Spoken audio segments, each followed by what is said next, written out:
વિદ્યાર્થી મિત્રો, આ વિડીયોમાં આપણે શીખવાના છે વધુ એક મોસ્ટ ઇમ્પોર્ટન્ટ ક્વેશ્ચન એટલે કે સ્વાધ્યાયનો 14મો દાખલો ધર્મ અને કર્મ વાળો કે જેની અંદર આપણે ચાલુ ખાતા જ્યારે કાચા સરવૈયામાં આપેલા હોય ત્યારે દાખલાની ગણતરી કઈ રીતના કરવી, શું આ દાખલામાં મૂડી ખાતું બનાવવું જોઈએ કે ન બનાવવું જોઈએ, બધી જ ચર્ચા ડિટેલમાં આપણે આ વિડીયોમાં કરવાના છીએ.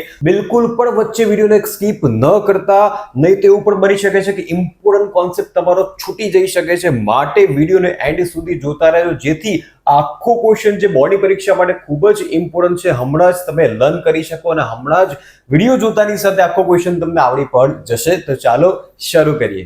કેમ છો વિદ્યાર્થી મિત્રો? તમે બધા જ મજામાં હશો. હું પાર્થ પંડ્યા સ્વાગત કરું છું તમારું આપણી ચેનલ ધ કોમર્સ જંકશનમાં. તો એઝ યુઝ્યુઅલ ક્વેશ્ચનની શરૂઆત પહેલી લાઈન વાંચીને કરશું, કેમ કે પહેલી લાઈનમાં મોસ્ટલી તમને નફા નુકસાન વહેંચણીનું પ્રમાણ આપેલું હશે. તો અહીંયા એવું કીધું છે કે ધર્મ અને કર્મ મૂડીના પ્રમાણમાં એક ભાગીદારી પેઢીના નફો નુકસાન વહેંચતા ભાગીદારો છે. જો ઘણા બધા વિદ્યાર્થીઓ પહેલી લાઈન વાંચશે નહીં તો એમને એવું જ લાગશે કે ક્વેશ્ચનમાં ક્યાંય નફા નુકસાનનું પ્રમાણ નથી આપેલું, પણ તમે જોઈ શકો છો સ્પષ્ટ કીધું છે કે ભાગીદારો નફો અને નુકસાન કયા પ્રમાણમાં વહેંચે છે, તેઓની મૂડીના પ્રમાણમાં વહેંચે છે. એટલે મૂડી ઉપરથી આપણે બંનેનું નફા નુકસાનનું પ્રમાણ શોધીશું. તો અહીંયા આપણી પાસે મૂડી આપેલી જ છે અને તમે જોઈ શકો છો ક્વેશ્ચનમાં અહીંયા તમને ઉધાર બાકી અને જમા બાકી સેપરેટ આપેલી છે, એટલે કે ખાતાના સ્વરૂપમાં તમને કાચું સરવૈયું આપેલું છે. એટલે આ તમારી માટે વધારે ઈઝી પણ થઈ જશે. તો મૂડી પરથી આપણે શોધીશું નફા નુકસાનનું પ્રમાણ. તો બંનેની મૂડી છે 1,40,000 અને 1,20,000. અહીં આપણે રેશિયો લેવાનો છે. સૌથી પહેલા જ્યારે પણ મૂડી પરથી નફા નુકસાનનું પ્રમાણ શોધીએ ત્યારે જેટલા પણ કોમન ઝીરોઝ હોય એને આપણે કેન્સલ કરી દઈએ. તો અહીંયા 4 ઝીરો છે, અહીંયા પણ 4 ઝીરો છે, તો રહ્યું શું 14/12. તો આને હજુ પણ નાનું કરી શકીશું, નાનું સ્વરૂપ કન્વર્ટ કરી શકીશું. તો બંને આંકડાને બોલો શેના વડે ભાગાકાર કરી શકાય? તો બંનેને આપણે 2 વડે ભાગી શકીએ. તો 14/2 12/2 એટલે કે 7/6. આનાથી નાનું પ્રમાણ કરવું પોસિબલ નથી, એટલે આ જ ભાગીદારોનું નફા નુકસાનનું પ્રમાણ આપણને મળી ગયું. એટલે કે બંને ભાગીદારો 7/6 ના પ્રમાણમાં નફો નુકસાન વહેંચે છે. તો જ્યારે પણ ક્વેશ્ચનમાં મૂડી પરથી નફા નુકસાનનું પ્રમાણ શોધવાનું હોય ત્યારે વિદ્યાર્થી મિત્રો આ રીતના આપણે કેલ્ક્યુલેશન કરીશું. હવે આગળ વધતા પહેલા જેટલી પણ ઉધાર બાજુ રકમો આપેલી છે એ કાં તો ખર્ચ હશે અથવા તો મિલકત હશે, અને જમા બાજુ જેટલી પણ રકમો આપેલી છે કાં તો આવક કાં તો ધંધાનું દેવું એટલે કે જવાબદારી હશે. બસ આ જ કોન્સેપ્ટ પકડીને તમારે ચાલવાનું છે. જો ખર્ચ હશે તો ક્યાંક ને ક્યાંક કોઈ ખાતામાં ઉધાર બાજુ જશે, જો મિલકત હશે તો પાકા સરવૈયામાં જશે, મિલકત અને લેણા બાજુ. જો આવક હશે તો કોઈ પણ ખાતામાં જમા બાજુ નોંધ કરવામાં આવશે, અને દેવું હશે તો પાકા સરવૈયામાં મૂડી અને દેવા બાજુ જશે. એટલે આ તમારે કોન્સેપ્ટ યાદ રાખવાનો છે. આનાથી જ તમે ઘણું બધું ક્લિયર કરી શકશો. હવે શરૂઆત કરીએ હવાલા વાંચીને. તો સૌથી પહેલો હવાલો આખર સ્ટોકનો મોસ્ટલી દરેક દાખલામાં તમને જોવા મળે છે. અહીંયા એવું કીધું છે કે આખર સ્ટોક 21,000 નો છે, જેમાં સ્ટેશનરી સ્ટોક ₹2,000 સમાયેલ છે. પહેલી વખત એવું કંઈક આવ્યું છે કે આખર સ્ટોકની અંદર સ્ટેશનરી સ્ટોકનો પણ ઇન્ક્લુઝન થયેલું છે. એટલે કે આ 21,000 માં 2,000 શાના છે? સ્ટેશનરી સ્ટોકના છે. બાકી જે બચ્યો સ્ટોક એ માલનો સ્ટોક છે.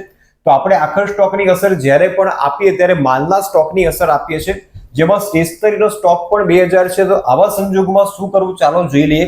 તો સૌથી પહેલા જ્યાં પણ જગ્યા દેખાય ત્યાં લખી દો આખર સ્ટોક, જે કુલ 21 નો છે, પણ એમાં સ્ટેશનરીનો કેટલો છે? 2,000. તો માલનો સ્ટોક કેટલો કહેવાય? 19,000, જે ધંધાનો નોર્મલ સ્ટોક છે. અને સ્ટેશનરીનો આખર સ્ટોક કેટલો છે? તો સ્ટેશનરીનો સ્ટોક એ પણ તમને આપેલો છે 2,000. એટલે આમ જોવા જઈએ તો કુલ ક્લોઝિંગ સ્ટોક આખર સ્ટોક કેટલાનો થાય? 21,000 નો થાય. એને આપણે સ્પ્લિટ કરી દીધું. એમાંથી માલનો સ્ટોક 19,000 નો છે અને સ્ટેશનરીનો સ્ટોક કેટલો છે? 2,000 રૂપિયાનો છે. હવે માલના સ્ટોકની અસર તમને ખબર છે, એક અસર વેપાર ખાતામાં જાય અને બીજી અસર પાકા સરવૈયામાં ચાલુ મિલકતમાં જાય. પણ હવે સ્ટેશનરીના સ્ટોકનું શું કરવું તો ધ્યાનથી સાંભળી લેજો. જ્યારે કોઈ પણ ક્વેશ્ચનમાં હવાલાની અંદર તમને સ્ટેશનરીનો સ્ટોક આપેલો હોય તો એક અસર આની જોડે જ આપશું, એટલે કે પાકા સરવૈયામાં ચાલુ મિલકતમાં આપશું. પણ બીજી અસર સ્ટેશનરી ખર્ચમાંથી આ સ્ટેશનરીનો આખો સ્ટોક આપણે બાદ કરવાનો છે. તો એ ચેક કરી લઈએ સ્ટેશનરી ખર્ચ તમને ક્યાં આપેલો છે. તો અહીંયા તમે જોઈ શકો છો. તો જ્યારે પણ ક્વેશ્ચનમાં હવાલામાં સ્ટેશનરીનો સ્ટોક આપેલો હોય ત્યારે એક અસર ચાલુ મિલકતમાં જશે માલના સ્ટોક સાથે, અને બીજી અસર સ્ટેશનરી ખર્ચમાંથી આ જ રકમ આપણે માઇનસ કરી દઈશું. તો અહીંયા આપણે નોંધી લઈએ -2000 સ્ટેશનરીનો સ્ટોક. તો આ વસ્તુ તમારે યાદ રાખવાની છે. માલનો સ્ટોક હોય તો નોર્મલ આપણે જેમ કરીએ છીએ તેમ એક અસર વેપાર ખાતામાં જમા અને બીજી અસર ચાલુ મિલકતમાં. પણ સ્ટેશનરીનો સ્ટોક આપેલો હોય તો એક અસર ચાલુ મિલકતમાં, બીજી અસર સ્ટેશનરી ખર્ચમાંથી ઓલવેઝ બાદ કરી દેવાની છે આ રકમ. હવે આગળ વધીએ. એડજસ્ટમેન્ટ નંબર 2, યંત્રો પર ઘસારાનો દર વધારીને 10% કરવાનો છે. તો ચેક કરીએ યંત્રો તમને ક્યાં આપેલા છે. અહીંયા ડબલ ઘસારા ફરી ભેગા થયા. એક ઘસારો કાચા સરવૈયાનો છે અને 10% આપણને હવાલામાં પણ કીધું છે. આવા સંજોગોમાં કાચા સરવૈયાનો ઘસારો એડ કરી દઈશું. પછી જે રકમ મળશે એના પર આપણે -10% ઘસારો અહીંયા કરીશું, જે આગળના ક્વેશ્ચન્સમાં પણ આપણને જોવા મળ્યું હતું. વારંવાર રિપીટ થાય છે એટલે હવે તમારી ભૂલ સેજ પણ આ કોન્સેપ્ટમાં થવી જોઈએ નહીં. ત્યાર પછી હવાલા નંબર 3. અહીંયા ઘણા બધા વિદ્યાર્થીઓ ભૂલ કરે છે કેમ કે હવાલાને સમજતા હોતા નથી. તો સ્પષ્ટ તમને એવું કીધું છે 1000 નું ઉધાર વેચાણ ભૂલથી ખરીદ પરત નોંધમાં નોંધાયું છે. ધ્યાનથી સમજો. આપણે ઉધાર વેચાણ કર્યું છે પણ એની નોંધ આપણે વેચાણમાં આપી જ નથી, પણ ભૂલથી ક્યાં આપી દીધી છે? ખરીદ પરત નોંધમાં આપી દીધી છે. અહીંયા કુલ 4 અસર આપવામાં આવશે. કઈ રીતે 4? સૌથી પહેલા તો ખોટી અસર આપણે કાઢવી પડશે એટલે એની 2 અસર. ત્યાર પછી સાચી અસર આપણે આપવી પડશે જે આપણે આપી જ નથી એટલે એની 2 અસર. કુલ 4 અસર અહીંયા આપણે એને આપવાની છે. ધ્યાનથી જોજો કોન્સેપ્ટને, જેથી સેજ પણ ભૂલ તમારી પરીક્ષામાં થવી ન જોઈએ. તો ભૂલથી જુઓ ક્યાં નોંધ્યું છે? ખરીદ પરતમાં. જે ખરીદ પરતમાં આવવું જોઈએ નહીં. તો બાય મિસ્ટેક 1000 રૂપિયા આપણે ખરીદ પરતમાં નાખ્યા છે તો ત્યાંથી ખરીદ પરતમાંથી શું કરી દઈશું? માઇનસ કરી દઈશું. શોધી નાખો ખરીદ પરત ક્યાં છે. હંમેશા ખરીદ પરત તમને ક્યાં આપવામાં આવે? જમા બાજુ આપવામાં આવે. ખરીદી ઉધાર બાજુ હોય, ખરીદ પરત ઓલવેઝ જમા બાજુ હોય. તો આવી રહ્યું માલ પરત ઉધાર જે લખ્યું છે ખરીદ પરત છે. તો એમાં બાય મિસ્ટેક વેચાણના 1000 રૂપિયા આવી ગયા છે જે આપણે બાદ કરી દેવાના છે. તો ખરીદ પરત આપણું 1000 રૂપિયાથી શું થઈ જશે? ઓછું થઈ જશે. એટલે જ્યારે ખરીદીમાંથી બાદ કરશું ત્યારે 2000 નહીં, 2000 ઓછા 1000 વધ્યા કેટલા? 1000. તો 1000 આપણે ખરીદીમાંથી બાદ કરીશું. હવે ખોટી બીજી અસર ક્યાં ગઈ હશે?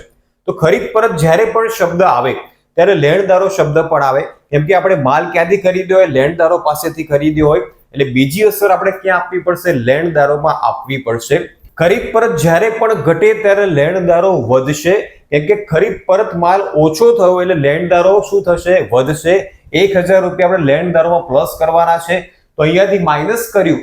લેણદારોની જગ્યાએ તમને દેવું શબ્દ આપેલો છે તો અહીંયા દેવામાં એટલે કે લેણદારોમાં શું કરી દઈશું? 1000 રૂપિયા પ્લસ કરી દઈશું. એટલે યાદ રાખજો ખરીદ પરત ઓછું થયું કેમ કે ખોટી નોંધ હતી, સામે લેણદારોમાં બેલેન્સ શું થશે? વધશે. તો આ તો થઈ ખોટી નોંધ. હવે સાચી નોંધ આપી દઈએ. સાચી નોંધ ક્યાં આપવાની છે? શું છે? ઉધાર વેચાણ છે. ઉધાર વેચાણની આમનું શું થાય? દેવાદારો ખાતે ઉધાર તે વેચાણ ખાતે. એટલે એક અસર દેવાદારોમાં આપશું અને બીજી અસર વેચાણમાં આપશું. તો દેવાદારોમાં પણ પ્લસ અને વેચાણમાં પણ પ્લસ.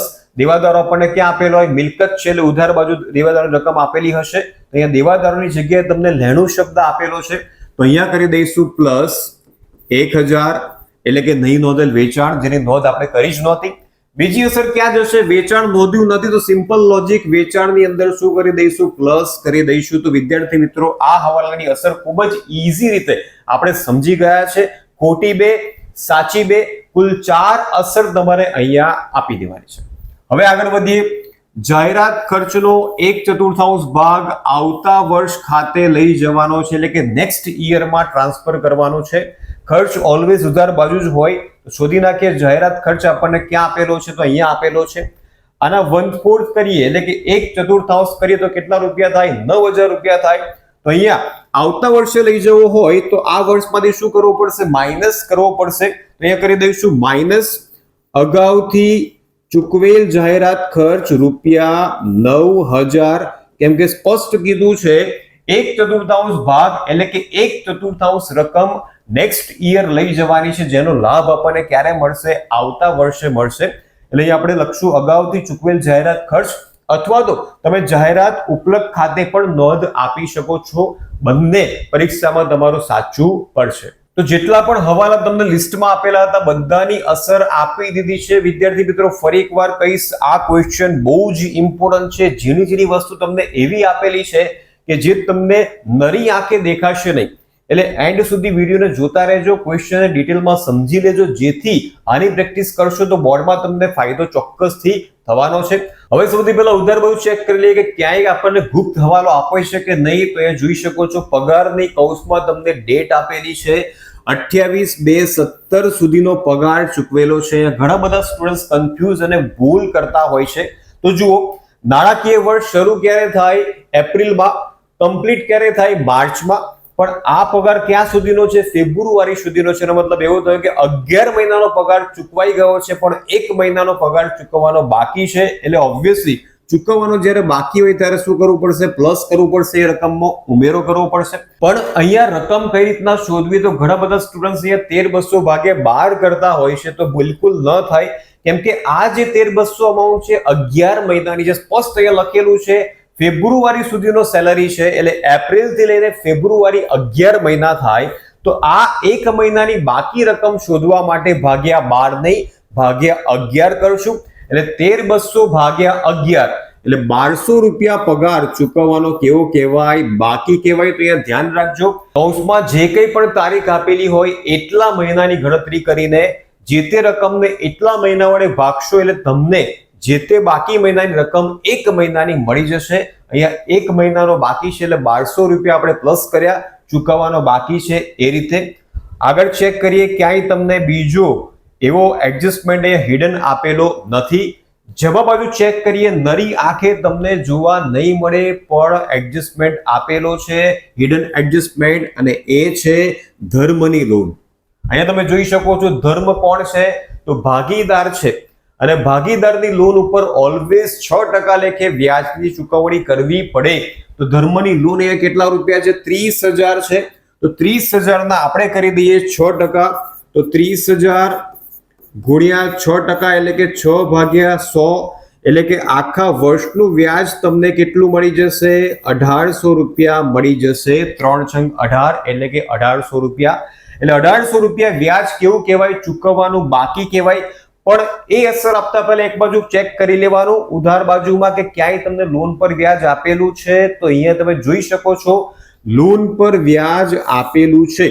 હવે કુલ કેટલું ચૂકવવાનું થાય છે? 1800 રૂપિયા ચૂકવવાનું થાય છે.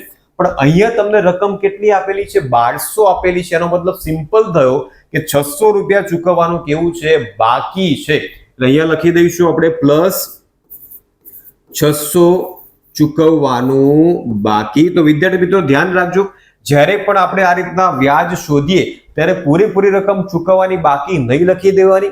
પહેલા એકવાર ઉધાર બાજુ ચેક કરી લેવાનું કે ક્યાંય લોન પર વ્યાજ આપેલું છે, એની અમાઉન્ટ ચેક કરો. એની અમાઉન્ટ ઓછી છે, એનો મતલબ એવો થયો કે 1800 હોવા જોઈએ, પણ અહીંયા 1200 જ છે. એટલે કે ધર્મની લોન ઉપર 600 રૂપિયા વ્યાજ ચૂકવવાનું બાકી છે.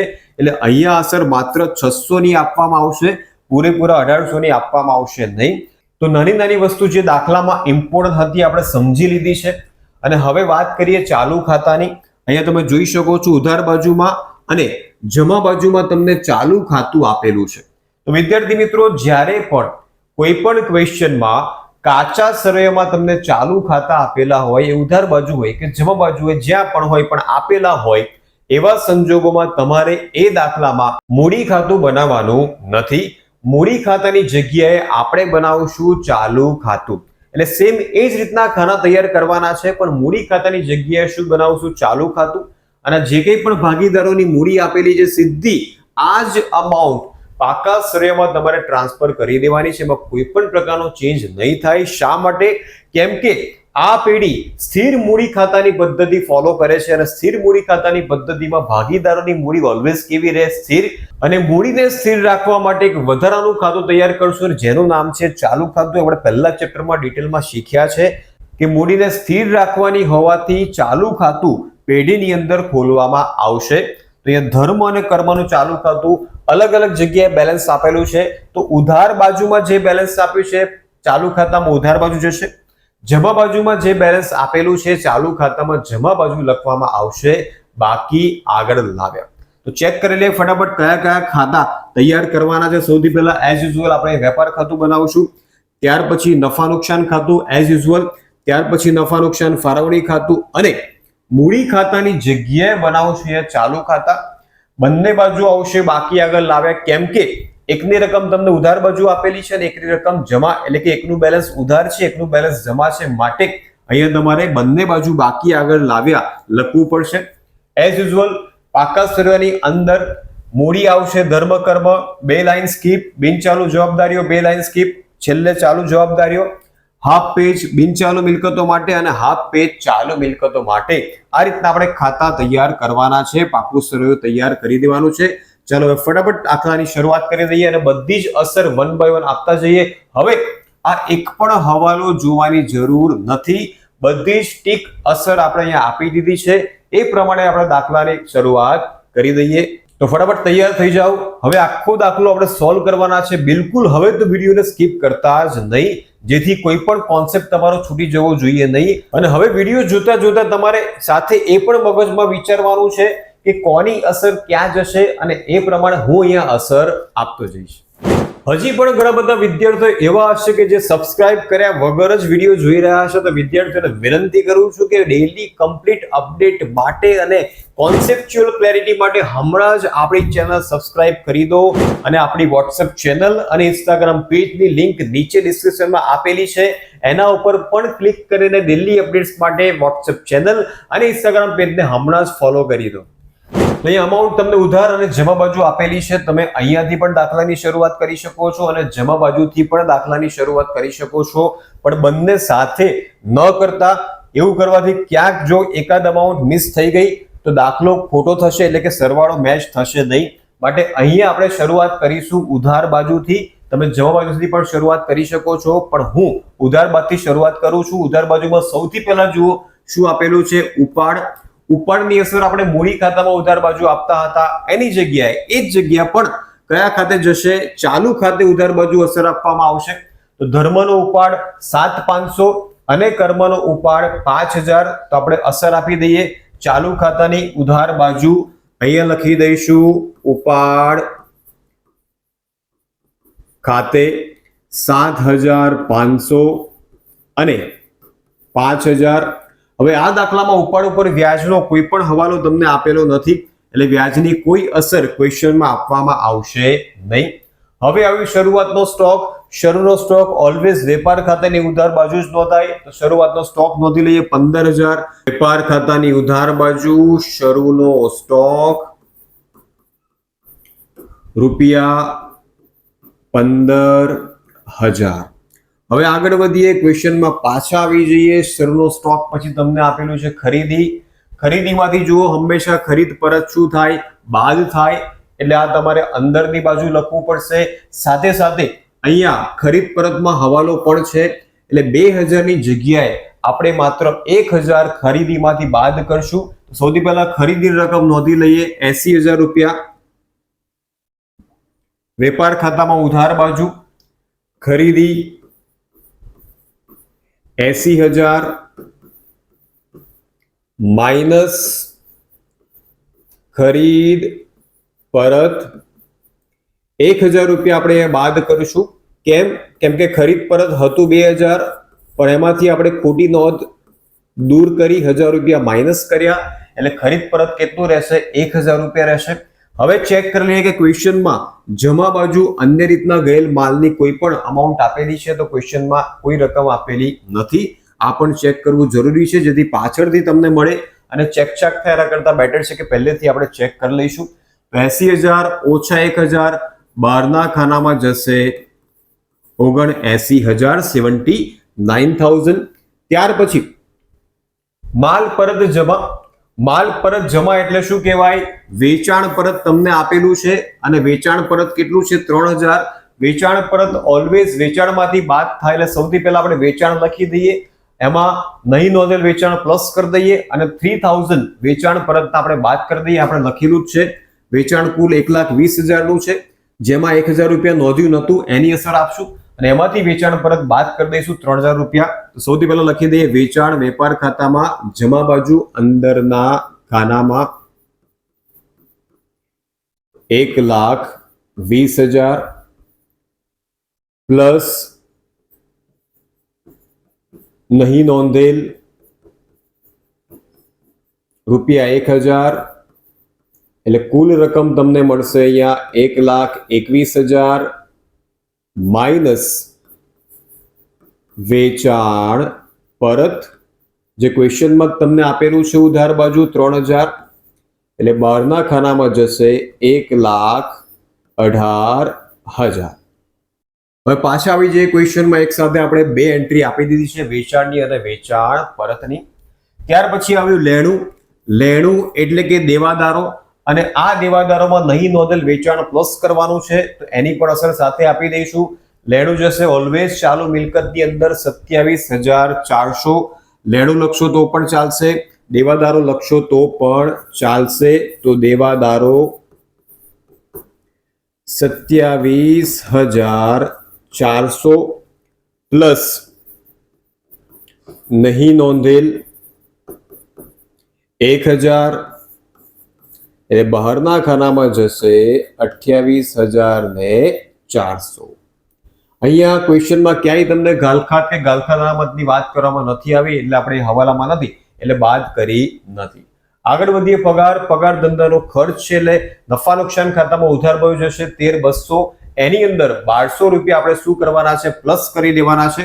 તો નફા નુકસાન ખાતામાં આવી જઈએ આપણે ઉધાર બાજુ અંદરના ખાનામાં લખશું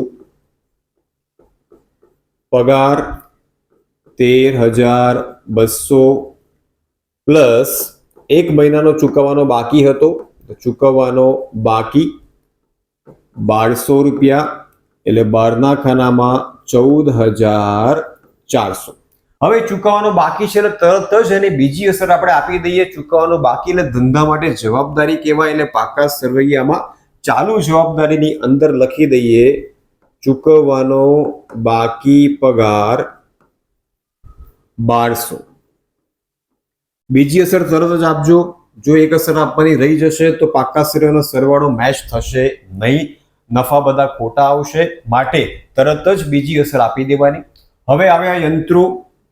યંત્રો પર ઘસારો તમને કાચા સરવૈયામાં પણ આપેલો છે, ઓલવેઝ ઉમેરી દેવાનો. અને હવાલાવાળો ઘસારો શું કરવાનો છે બાદ કરવાનો છે. સૌથી પહેલા યંત્રો લખી દઈએ. યંત્રો ધંધાની બિન ચાલુ મિલકત છે 71,760 અને કાચા સરવૈયાનો ઘસારો છે 6240. તો યંત્રો પાકા સરવૈયામાં બિન ચાલુ મિલકતમાં અંદરના ખાનામાં 71,760 પ્લસ ઘસારો કાચા સરવૈયાનો 6,240 બંનેનો કરી દઈએ સરવાળો એટલે કે 78,000. આમાંથી 10% ઘસારો જે તમને હવાલામાં આપ્યો હતો એ બાદ કરશું એટલે કે 7,800. બહારના ખાનામાં જશે 70,200. તો જ્યારે પણ તમને બે ઘસારા જોવા મળે, એક કાચા સરવૈયામાં અને એક હવાલામાં, ત્યારે એની અસર આપણે આ રીતના આપશું. હવે આ ઘસારાની બીજી અસર તમને બધાને જ ખબર છે ક્યાં જશે નફા નુકસાન ખાતામાં ઉધાર બાજુ. તો યંત્રનો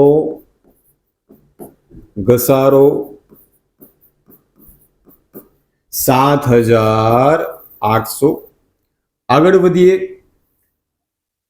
ક્વેશ્ચનમાં. હવે તમને આપેલું છે મકાન જેની રકમ છે 80,000. મકાન ઉપર કોઈ પણ પ્રકારનો ઘસારો નથી તો જેવું છે એવું સેમ ટુ સેમ અમાઉન્ટ પાકા સરવૈયામાં લખી દઈએ. મકાન ધંધાની બિન ચાલુ મિલકત કહેવાય, સ્થિર મિલકત કહેવાય એટલે કે મકાન 80,000. ત્યાર પછી ક્વેશ્ચનમાં આપેલી છે મજૂરી. મજૂરી એ વેપાર ખાતાનો ખર્ચો છે 1,600 રૂપિયા. તો એ જશે વેપાર ખાતામાં ઉધાર બાજુ. તો મજૂરી રૂપિયા 1,600. અહીંયા પણ કોઈ હવાલો નથી એટલે સીધું જ બહારના ખાનામાં નોંધ કરવામાં આવશે.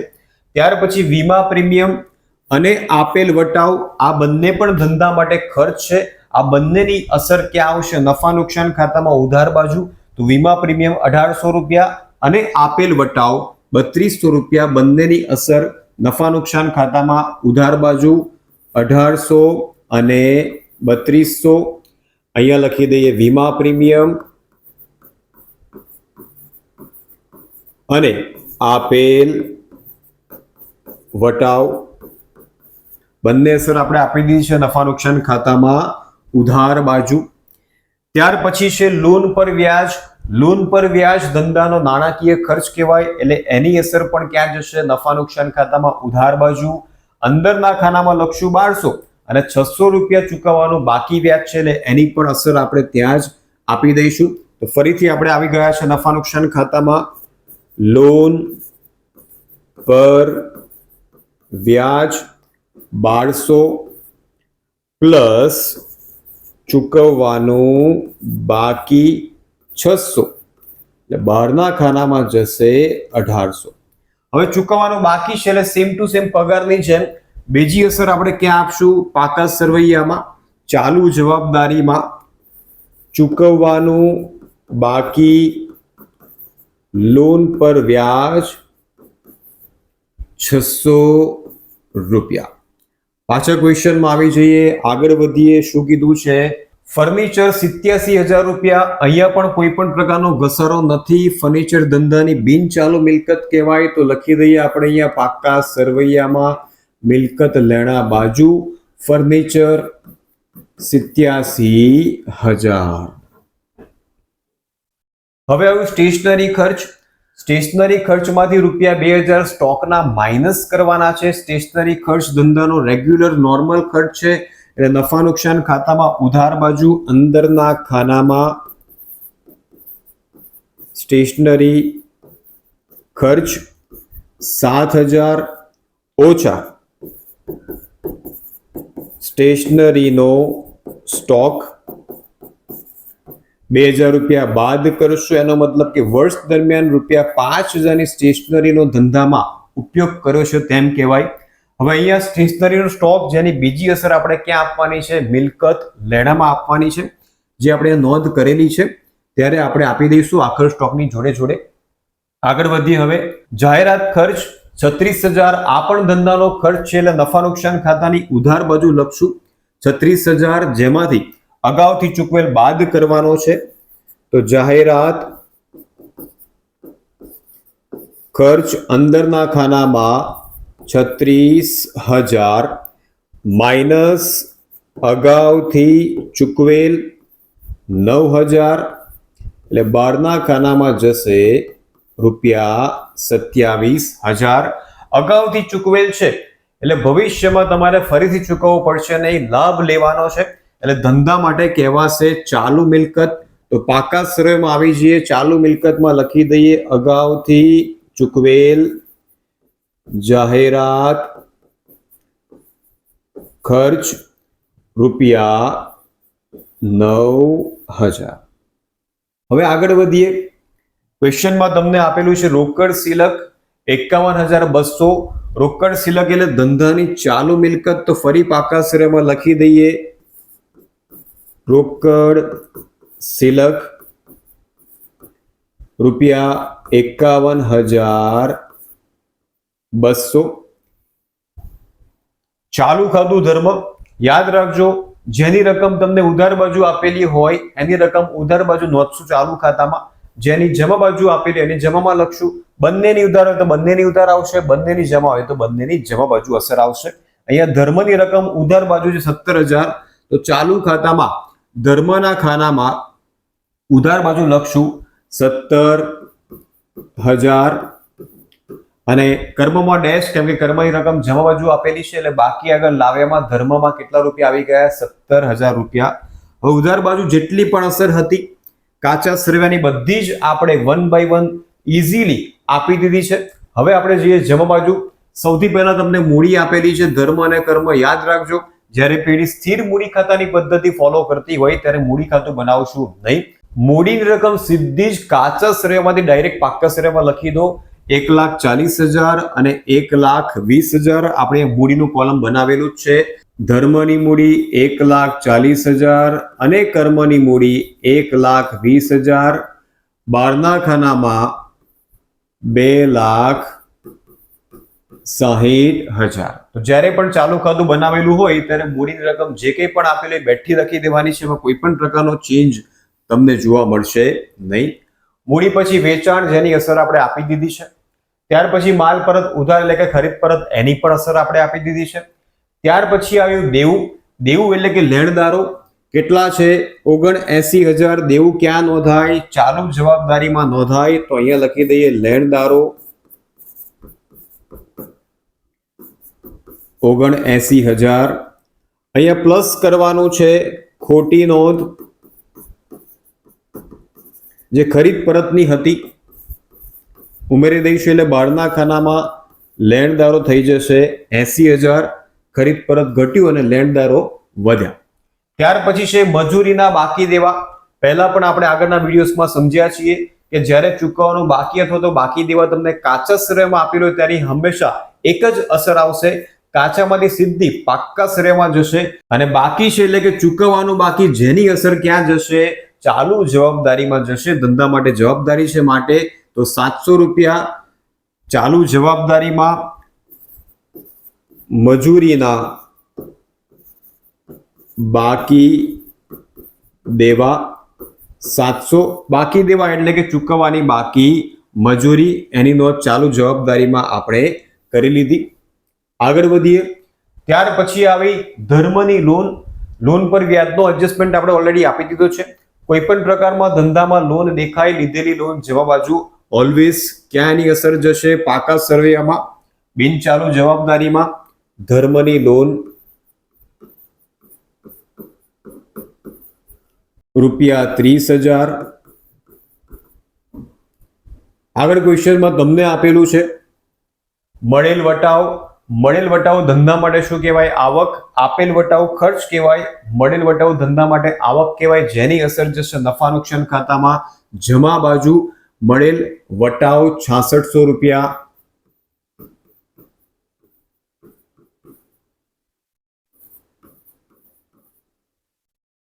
ત્યાર પછી બેંક ઓવરડ્રાફ્ટ. બેંક ઓવરડ્રાફ્ટ એટલે કે ધંધાની ચાલુ જવાબદારી, જેની અસર જશે પાકા સરવૈયામાં 2800 રૂપિયા. Bank overdraft 2800. ત્યારબાદ ચાલુ ખાતાનું બેલેન્સ તમને આપેલું છે કર્મનું જમા બાજુ છે એટલે ચાલુ ખાતામાં કર્મના ખાનામાં જમા બાજુ લખશું આપણે 14,000 અને ધર્મના ખાનામાં ડેશ, કેમ કે ધર્મનું બેલેન્સ આપણે ઓલરેડી ઉધાર બાજુ નોંધ્યું છે. હવે છેલ્લો હવાલો એટલે કે આખર સ્ટોકની અસર આપી દઈએ. આખર સ્ટોકની ઓલવેઝ બે અસર આવશે. એક વેપાર ખાતામાં જમા બાજુ આખર સ્ટોક ₹19,000 અને બીજી અસર ચાલુ મિલકતમાં આખર સ્ટોક ₹19,000. સાથે સાથે સ્ટેશનરીના સ્ટોકની અસર આપણે આપી દઈએ. એક તો આપણે ઓલરેડી આપી દીધી છે, સ્ટેશનરી ખર્ચમાંથી બાદ કર્યું, અને બીજી અસર ચાલુ મિલકતમાં સ્ટેશનરીનો સ્ટોક ₹2,000. હવે તમે જોઈ શકો છો ક્વેશ્ચનમાં કોઈ પણ અસર આપવાની બાકી નથી, તો ફટાફટ વેપાર ખાતાનો સરવાળો કરીએ, ખાતું બંધ કરીએ, જેથી આપણને કાચો નફો અથવા તો નુકસાન મળી જાય. તો જમા બાજુની રકમ વધારે છે તો 1,18,000 વત્તા 19,000 એટલે કે 1,37,000. અહીંયા પણ કુલમાં લખી દઈએ 1,37,000. આમાંથી ઉધાર બાજુ રકમ માઇનસ કરી દઈએ તો -15,000 ઓછા 79,000 ઓછા 1,600 એટલે કે 41,400. આ મળી ગયું આપણને કાચો નફો, જે ક્યાં જશે? નફા નુકસાન ખાતે જશે. વિદ્યાર્થી મિત્રો આગળ જોતા રહેજો, કેમ કે આપણે ચાલુ ખાતા પણ બંધ કરવાના છે અને એની અસર કઈ રીતના આપવી એ પણ આપણે આગળ જોઈશું. સૌથી પહેલા કાચો નફો ટ્રાન્સફર કરી દઈએ. ₹41,000 400. હવે રેન્ડમ ચેક કરી લે કે કઈ બાજુનો સરવાળો વધારે થાય એવું લાગે છે. તો ઉધાર બાજુ વધારે સરવાળો થાય એવું લાગે છે. તો સૌથી પહેલા ઉધાર બાજુનો સરવાળો કરી દઈએ. 14 400 વત્તા 7 800 વત્તા 1800 વત્તા 3200 વત્તા ફરી 1800 વત્તા 5000 છેલ્લે 27000. એટલે કુલ સરવાળો અહીંયા જો વધારે થયો 61000. અહીંયા પણ મૂકી દઈશું આપણે 61000. સરવાળામાંથી જમા બાજુની બંને રકમ માઇનસ કરી દઈએ તો 41400 ઓછા 6600 એટલે 13000 રૂપિયાનો લોસ અહીંયા આવશે, જેને આપણે કહીશું ચોખ્ખી ખોટ. અને આ ચોખ્ખી ખોટ ક્યાં જશે? નફા નુકસાન ફાળવણી ખાતામાં જશે. અહીંયા જમા છે તો નફા નુકસાન ફાળવણી ખાતામાં ક્યાં જશે? ઉધાર બાજુ જશે. ઉધાર બાજુ લખી દઈએ ચોખ્ખી ખોટ રૂપિયા 13000. બીજી કોઈ પણ રકમ અહીંયા નથી તો ફટાફટ સરવાળો આપણને મળી જશે 13000 રૂપિયા. અહીંયા પણ 13000 અને ડિફરન્સ પણ કેટલો આવશે? 13000 રૂપિયાનો જ આવશે. હેડિંગ અહીંયા મૂડી ખાતાની જગ્યાએ આપશું ચાલુ ખાતે, કેમ કે આપણે આ ખોટ ક્યાં લઈ જવાની છે? ચાલુ ખાતે લઈ જવાની છે. ખોટ કયા પ્રમાણમાં વેચાશે? નફા નુકસાન વહેંચણીના પ્રમાણમાં, જે આપણે આગળ શોધ્યું 7:6. એટલે ધર્મ અને કર્મ. ધર્મના ભાગે 7000 ખોટ આવશે અને કર્મના ભાગે 6000 ખોટ આવશે. આ ખોટ આગળ એટલે કે ચાલુ ખાતામાં જશે. અહીંયા જમા છે તો ચાલુ ખાતામાં જશે ઉધાર બાજુ, જેને કહેવાય વહેંચણી પાત્ર ખોટ 7000 અને અહીંયા 6000. ફરીથી હવે આપણે ચાલુ ખાતા બંધ કરવાના છે તો અહીંયા સરવાળો વધારે છે તો 7000 પ્લસ 17000 પ્લસ 7500 એટલે કે 31500. અહીંયા પણ 31500. ડિફરન્સ ક્યાં આવશે? જમા બાજુ આવશે 31500, બાકી આગળ લઈ ગયા. હવે કર્મનો સરવાળો કરીએ તો જમા બાજુ વધારે સરવાળો છે 14000 રૂપિયા. અહીંયા પણ 14000. 14 માંથી 6 ને 5 11 ગયા, ડિફરન્સ આવશે 3000 નો. એટલે અહીંયા પણ લખી દઈશું બાકી આગળ લઈ ગયા. હવે પ્રશ્ન એ થાય કે કયો ડિફરન્સ પાકા શ્રેયમાં કઈ બાજુ લખવું? તો યાદ રાખજો, જ્યાં ડિફરન્સ આવ્યો હોય બાકી આગળ લઈ ગયા, જો તમને ઉધાર બાજુ એટલે કે લેફ્ટ સાઈડ ડિફરન્સ આવ્યો હોય તો આ રકમ કેવી કહેવાય? જમા બાકી કહેવાય. એટલે આની અસર મૂડી અને દેવા બાજુ જશે. અને જેનો ડિફરન્સ ચાલુ ખાતાનો જમા બાજુ આપ્યો હોય તો આને ઉધાર બાકી કહેવાય. તો આ ડિફરન્સ ક્યાં જશે? મિલકત લેણા બાજુ જશે. એવું જો કદાચ તમને યાદ ન રહે તો જે બાજુમાં બાકી આગળ લઈ ગયા આવ્યું હોય એ જ બાજુ એટલે કે સેમ સાઈડ પાકા શ્રેયમાં તમારે ચાલુ ખાતે લખી દેવાનું છે. તો એ કર્મનો ડિફરન્સ ક્યાં આવ્યો છે? લેફ્ટ સાઈડમાં. તો આ ડિફરન્સ પાકા શ્રેયમાં પણ લેફ્ટ સાઈડમાં જશે. એટલે કે ચાલુ જવાબદારીમાં તમે ઉપર પણ લખી શકશો, નીચે પણ લખી શકશો. આપણી પાસે ઓલરેડી જગ્યા છે. તો કર્મનું ચાલુ ખાતું રૂપિયા 3000. એ જ રીતે ધર્મનો ડિફરન્સ ક્યાં આવ્યો છે? જમા બાજુમાં એટલે કે ઉધાર બાકી કહેવાય, જે મિલકત લેણામાં જાય. રાઈટ સાઈડ તો બીજી અસર રાઈટ સાઈડમાં જ આપી દેવાની છે. તો મિલકત લેણામાં લખી દઈએ ધર્મનું ચાલુ ખાતું રૂપિયા 31500. હવે છેલ્લે પાકા શ્રેયનો ફટાફટ સરવાળો કરી દઈએ. સૌથી પહેલા આપણે મૂડી દેવાનો સરવાળો કરી દઈએ તો 2,63,000 વત્તા 30,000 વત્તા 12 ને 6 1800 વત્તા 80,700 વત્તા 2800 એટલે કે 3,78,300. મિલકત નાના બાજુ સરવાળો કરી દઈએ 70,200 વત્તા 80,000 વત્તા 87,000 વત્તા 28,400 વત્તા 9,000 વત્તા 51,200 વત્તા 19 ને 2 21,000 અને છેલ્લે 31,500. તો બંને બાજુનો સરવાળો આપણો મેચ થઈ ગયો છે 3,78,300. વિદ્યાર્થી મિત્રો, ઇમ્પોર્ટન્ટ ક્વેશ્ચન આપણે એકદમ સરળ રીતે સમજ્યા. તો કમેન્ટ કરીને મને ચોક્કસથી જણાવજો કે આ વિડીયો તમને કેવો લાગ્યો. ફરીથી મળીશું આપણે નવા વિડીયોમાં. ત્યાં સુધી આવજો.